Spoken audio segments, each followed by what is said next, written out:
Para isso eu quero te convidar a abrir em Efésios, carta do apóstolo Paulo, capítulo 3.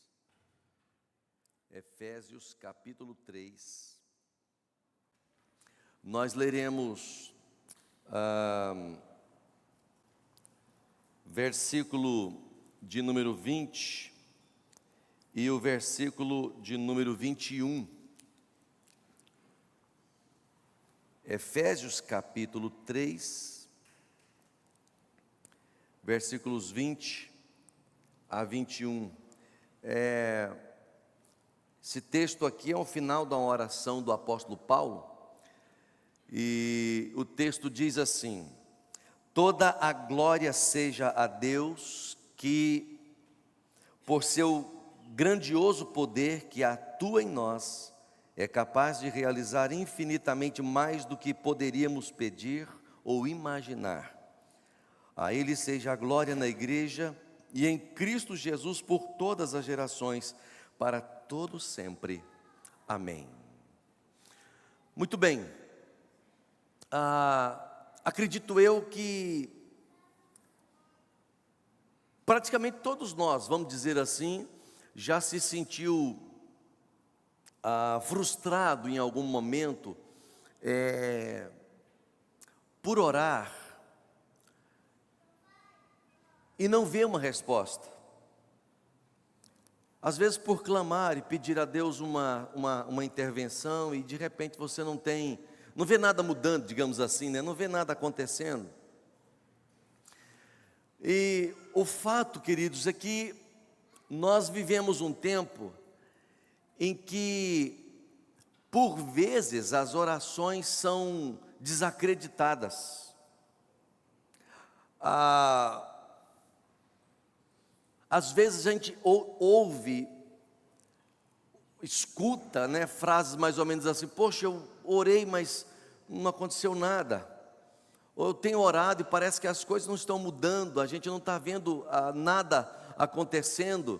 Sabe aquela ideia de como se Deus estivesse muito ocupado para atender a gente, para responder a gente? Às vezes é assim que as pessoas se comportam, né? É assim que elas se apresentam. O que me faz concluir muitas vezes que muita gente hoje em dia faz da oração uma questão de obrigação, sabe? Oram muito por obrigação, mas com pouca expectativa. Parece que a gente entra naquele automático e faz algumas orações assim, mas parece que não crendo que coisas podem de fato acontecer, que situações podem mudar, que Deus pode intervir de fato na vida da gente, fazer coisas que a gente nem sempre imaginava. Então, o texto que nós acabamos de ler, Paulo está rompendo a lógica. Paulo está aqui escrevendo da prisão romana. Ele estava preso e, a princípio, sem nenhuma evidência de milagre. Não dava para Paulo dizer assim: não, alguma coisa assim vai acontecer, eu estou vendo que vai acontecer.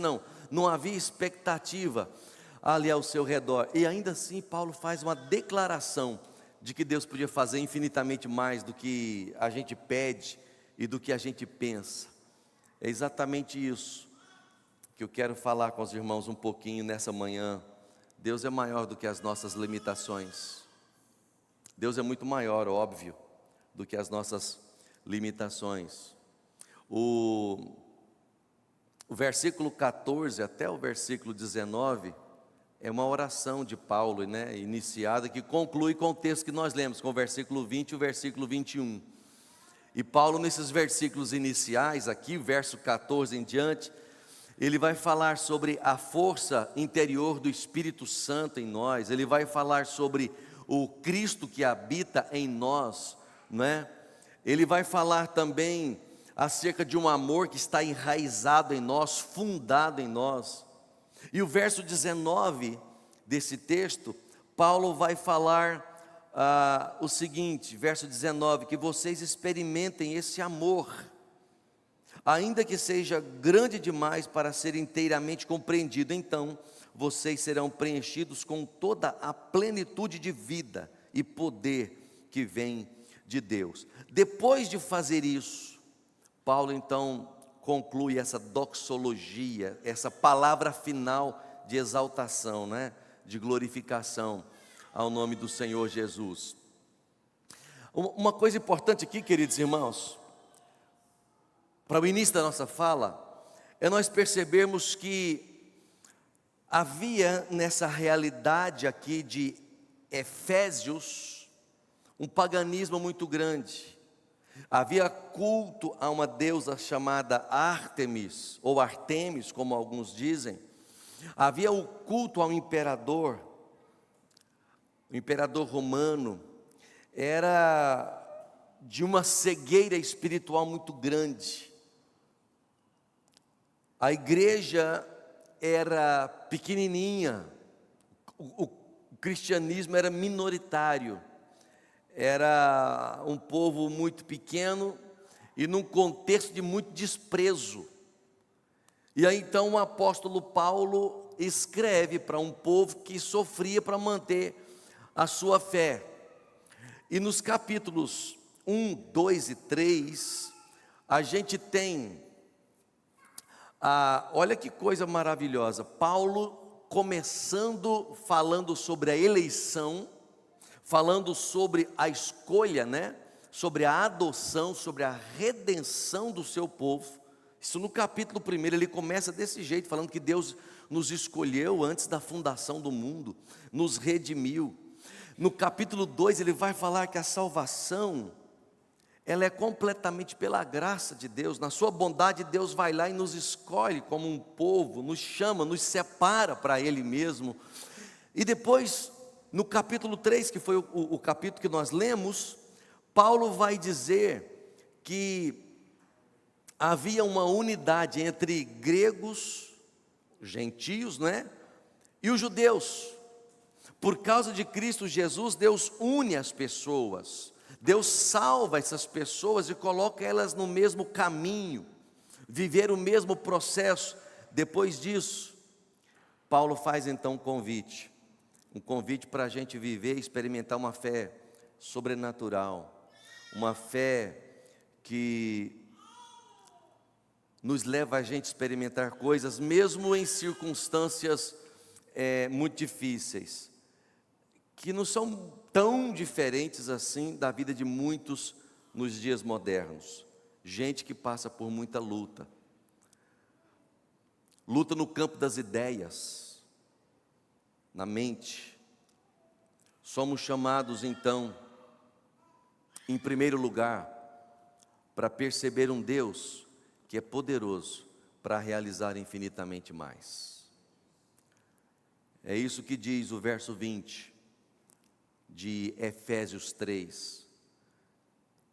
Paulo diz: toda a glória seja a Deus, que por seu grandioso poder, né, que atua em nós, ele vai dizer agora, esse Deus é capaz de realizar infinitamente mais do que pedimos, ou do que nós poderíamos pedir, ou poderíamos imaginar. Esse versículo aí, que diz que Deus é capaz de realizar infinitamente mais do que nós poderíamos pedir ou imaginar, é uma expressão grega que Paulo está combinando aqui,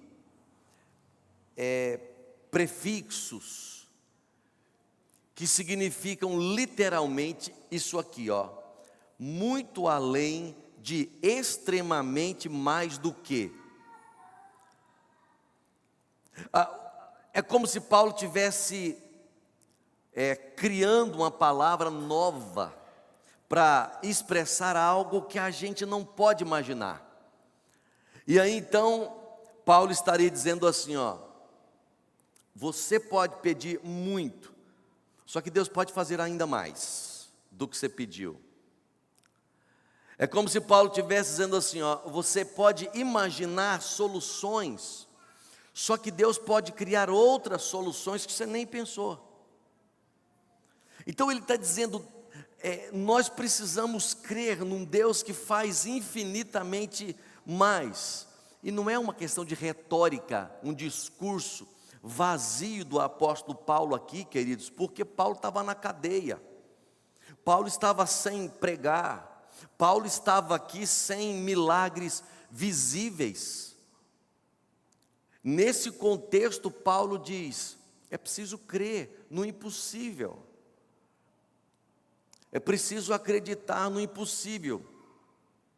Por exemplo, quando a gente lê João capítulo de número 11, a gente vê lá o irmão de Marta e Maria, o Lázaro, que já estava morto há 4 dias. Marta, por exemplo, ela acreditava que alguma coisa poderia ser feita, mas se Jesus chegasse antes. De tal maneira que ela vai dizer assim: pô, se o senhor tivesse chegado um pouquinho antes, o meu irmão não teria morrido. Mas o ensinamento do apóstolo Paulo aqui é mostrar que o problema nosso muitas vezes não é uma questão da fé, mas é o limite que às vezes nós colocamos em Deus. Se o senhor chegasse antes, daria certo, mas como o senhor não chegou, agora já não dá mais. Eu sei que o senhor pode fazer, mas tem um limite aqui, e Paulo está quebrando esse limite. Paulo está dizendo: Deus não apenas faz, Ele ultrapassa, Ele faz infinitamente mais. Desafiando a igreja a crer, a experimentar situações, fatos, realidades. Deus faz infinitamente mais. Então, o que Deus colocou no meu coração é chamar a Pipro para orar como quem crê num Deus sem limites, de fato. Sem limites. A gente precisa tomar cuidado para a gente não orar com uma fé muito educada, sabe? Uma fé comportada. Não sei se os irmãos estão entendendo o que eu estou dizendo aqui, porque parece que muitas vezes a gente não quer muito incomodar a Deus com grandes expectativas, não é verdade? Sabe aquela coisa, você fala: cara, mexer com Deus nesse negócio aqui, não adianta isso aqui não dá mais. Então, o que Deus está colocando no meu coração é instigar os irmãos a não se conformar com apenas aquilo que você vê agora. Não se conformar com isso. Exatamente porque o seu hoje não pode definir o que Deus pode fazer amanhã. Não sentenciar você a sua vida como se acabou, é isso que você vai ter que viver, é só isso que você vai ter que lidar. Então veja, a fé, ela não precisa explicar o milagre. Ela não precisa explicar o milagre. A fé só precisa crer que Deus pode fazer. Então, a nossa oração nessa manhã é: Deus, eu quero de fato crer. Eu quero voltar a crer. Voltar a pedir. Eu me lembro quando Deus me chamou para o ministério, eu precisava entrar no seminário, né? E como trabalhava no fórum e estava na minha cidade, precisava ir para Goiânia para estudar, e a juíza à época não queria liberar a gente para estudar, para sair. Ela impôs as condições e limitou a gente nesse sentido. E aí, eu já contei esse testemunho para os irmãos. Eu me lembro que eu fui num sábado orar e jejuar, passei o dia na igreja orando, jejuando, e a minha oração foi: Deus, o Senhor podia tirar a juíza dessa comarca, e mandar a juíza para uma outra comarca, mas abençoasse muito a vida dela em outro lugar. Essa foi a oração no sábado. Segunda-feira começava as aulas, e na segunda-feira nós trabalhamos, e eu trabalhei realizando audiência até por volta de 4 horas da tarde, e no intervalo de uma audiência para outra, eu pedi a juíza liberação, porque a van saía para Goiânia, né? E ela falou, inclusive falou de uma maneira áspera comigo, junto com o promotor, com o advogado, as partes lá, dizendo que eu não podia sair, porque tinha audiência para fazer e tal, e esse dia eu perdi aula, eu fiquei. A terça-feira foi do mesmo jeito, e eu pedi ela para sair, ela chamou a minha atenção novamente, e no intervalo de uma audiência para outra, ela recebeu uma ligação, e aí voltou mais nervosa ainda, e terminou a audiência, já era mais de 6 horas, eu liguei para o meu pastor à época, eu falei, me busca de carro aqui na porta do fórum e me leva para Goiânia para estudar. E passei lá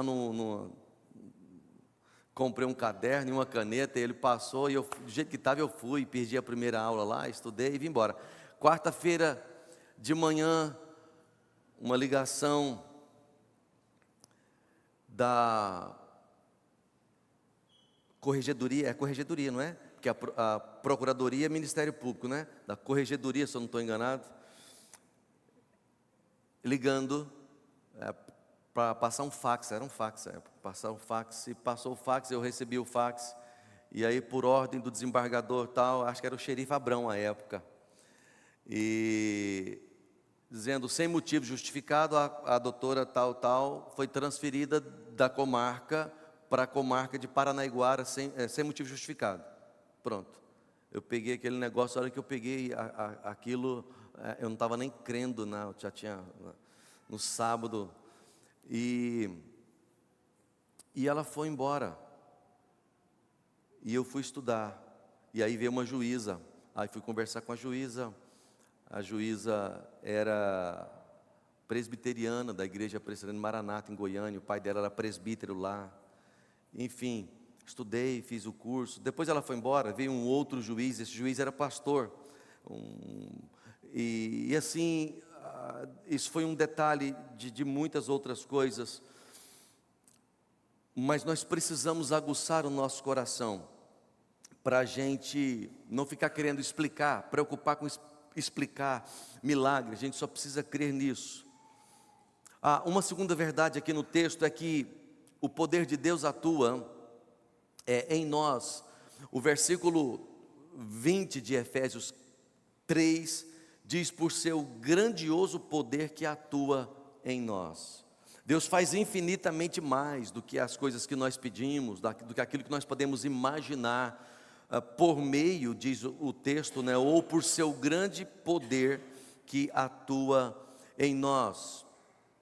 Então veja, o apóstolo Paulo aqui não está falando apenas do que Deus pode fazer externamente, sabe, como os milagres visíveis. Paulo aqui agora ele passa a falar de um Deus que realiza em nós, internamente, e nós também somos desafiados nessa manhã a olhar para os nossos desejos, para os nossos pensamentos, para as nossas decisões, para a nossa fé, e entender que Deus trabalha aqui dentro. Mesmo que aqui fora as coisas não estejam bem, aqui dentro Deus vai realizando coisas, há um poder que Deus vai fazendo, que Deus vai realizando, atuando em nós. O verbo usado aqui para atuação em nós, é o energel, que é de onde vem a palavra energia. Paulo está falando, existe uma força ativa, existe uma força contínua, existe uma força transformadora, que é essa energia. E ele vai explicar isso. Há uma relação de Efésios 1, quando fala do poder que ressuscitou o Senhor Jesus Cristo, de maneira que ele vai dizer, o poder que está atuando em nós, é o mesmo poder que ressuscitou o Senhor Jesus Cristo. Então você não pode limitar a sua fé. Você não pode limitar a atuação de Deus, porque o poder que tirou Jesus do túmulo atua dentro de você, dentro de cada um de nós. Oh, amados irmãos, seria muito diferente se o que nós estamos falando aqui nessa simplicidade fizesse sentido para nós na prática. Se nós crêssemos que esse poder que ressuscitou Jesus está atuando dentro de cada um de nós, transformando cada um de nós. De maneira que Paulo está dizendo aqui, olha, milagres não são apenas aqueles eventos extraordinários fora de nós. Os milagres aqui também são mudanças profundas dentro de nós, dentro do nosso coração. Então, o maior milagre não é quando Deus vai lá e abre o mar vermelho, ou ali o rio Jordão, mas às vezes, ou com certeza, quando Deus vai lá e abre um coração, ou quebranta um coração que está endurecido, né? Fazendo cônjuges se acertarem, fazendo o marido se converter, a esposa se converter, mudando aquela situação ligada aos relacionamentos. É só o poder transformador de Deus que faz isso. Certamente Paulo poderia estar pensando na própria experiência dele, que antes perseguia a igreja, não é? Ali no caminho de Damasco, em Atos capítulo 9, o coração tão duro perseguindo a igreja, mas de repente uma luz do céu, mas não foi só uma luz do céu, foi uma transformação no coração do apóstolo Paulo, e aí ele passou a viver uma nova realidade. Dali para frente a vida de Paulo nunca mais foi a mesma. Por quê? Porque há um poder de Deus que opera, que atua dentro de cada um de nós. Eu quero terminar aqui, embora tenha mais coisa para falar, mas quero terminar aqui para a gente orar, dizendo o seguinte: não subestime o que Deus pode fazer através da sua vida. Crente presbiteriano precisa ser crente que ora, que crê em milagres, que seja ousado no Senhor. Não deixe em nome de Jesus, irmãos, o tempo ir passando, e você se acostumar com a vida cristã, de vir à igreja, participar dos cultos, mas não crer mais em milagre, não orar mais por milagre, não jejuar, não se consagrar, não clamar a Deus por isso. Então, tomar muito cuidado, para você não limitar o que Deus pode fazer, porque a Bíblia diz que Deus é o Criador do universo. É Cristo habitando em nós, e Cristo é a esperança, o fato de Cristo habitar em nós é a esperança da glória eterna. E lembre-se, milagre começa com o coração, ou no coração, transformando a nossa vida, levando a gente a crer. E antes de Deus mudar circunstâncias, Deus muda pessoas. Antes de Deus fazer coisas lá fora, Deus faz coisas aqui dentro. Então Deus tira o coração raivoso da gente, Deus tira o coração depressivo, mentalidades reprimidas, oprimidas. Deus pega gente que tem medo e coloca coragem. Deus tira a incredulidade e dá para a gente uma fé ativa. Mais do que outros milagres lá fora, é fazer essas coisas dentro de nós. Então eu gostaria que nós orássemos agora, esperando não apenas uma intervenção, mas transformação de fato. Transformação de fato. Deus que resolve problema, mas um Deus que transforma o coração no meio de problemas. Nós vamos orar agora. E enquanto estiver orando aqui, eu queria que você apresentasse diante do Senhor esse Deus que faz infinitamente mais do que a gente pede ou imagina, que opera dentro de nós. Eu queria que você apresentasse para Deus em oração aquilo que te incomoda, tá? Aquilo que você queria que fosse diferente na sua vida, na sua história. Mesmo que você não queira orar em voz alta, mas por favor, fale com o Senhor agora, viu? Oremos. Pai, nós reconhecemos nessa manhã que o Senhor é um Deus que vai muito além das nossas limitações. O Senhor é um Deus que realiza, que opera, que atua, de maneira que milagres acontecem, e nós cremos neles. Nós cremos que o Senhor faz todas as coisas para o louvor da Tua própria glória, e nessa manhã nós pedimos ao Senhor, não nos deixe colocar limitações às ações do Senhor, aos propósitos do Senhor. Coloca, Deus, no nosso coração fé suficiente para crer, para esperar, mesmo contra a esperança. Na vida dos meus irmãos aqui, ó Deus, eu peço a Tua bênção, a bênção de olhar para realidades e crer que elas podem ser mudadas, completamente transformadas. Em nome de Jesus, ó Deus, e que seja assim, que haja testemunho, Pai, na vida da igreja do Senhor, de situações que mudaram completamente, que foram transformadas. Testemunho, ó Deus, que alegre o coração dos filhos do Senhor, por fatos perceptíveis de intervenções do Senhor, de mudanças do Senhor. Quero pedir essa bênção, mude realidades aqui nesta manhã, mude realidades, ó Deus, conforme o poder do Senhor, que ressuscitou o Senhor Jesus Cristo e que opera dentro de nós. Transforme nosso próprio coração, a nossa mentalidade, aumenta a nossa fé, abençoa, Deus, os nossos familiares, nosso cônjuge, os nossos filhos, abençoe a nossa igreja, os nossos ministérios, a nossa família, o nosso trabalho, a nossa saúde, a nossa administração, o nosso ministério. Faça, ó Deus, avançar para a glória do Senhor mesmo, para a glória do Senhor, para que as pessoas na cidade, na nossa família, vejam coisas boas, lindas, belas acontecendo, e queiram e se curvem diante do Senhor também. Nós oramos assim, ó Deus, no nome gracioso, bendito, glorioso de Jesus Cristo, o nosso Senhor e Salvador. Amém e amém. Amados, espero que Deus te abençoe.